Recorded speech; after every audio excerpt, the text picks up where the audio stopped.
ma arvan, et see on väga hea mõõdik. Ta kindlasti ei peaks olema ainuke mõõdik, aga kui mõelda, et mida see inimene siin oma elus tahab, siis tavaliselt inimeste soovid on väga lihtsalt, tahaks rikkust, tervist ja õnne. Ja kui me ainult rikkust taga ajame, siis väga tihti siiamaale on see tulnud tervise ja õnne arvelt.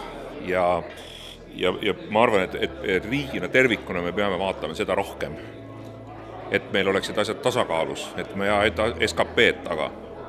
Ja kui sa küsid, et kuidas me seda õnne rohkem saame, siis selle õnnelikkuse, seal on nagu neid komponente on palju, aga milles Eestis on võib-olla kõige suurem probleem on see, et me oleme ühiskonna mõttes, me oleme üksikud, meil on vähe sotsiaalseid sidemeid ja meil on vähe inimesi, kellele toetuda.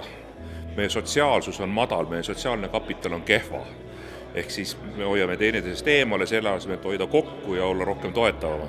Et meil oleks vaja rohkem kokkuhoidmist, mitte rohkem lõhestamist.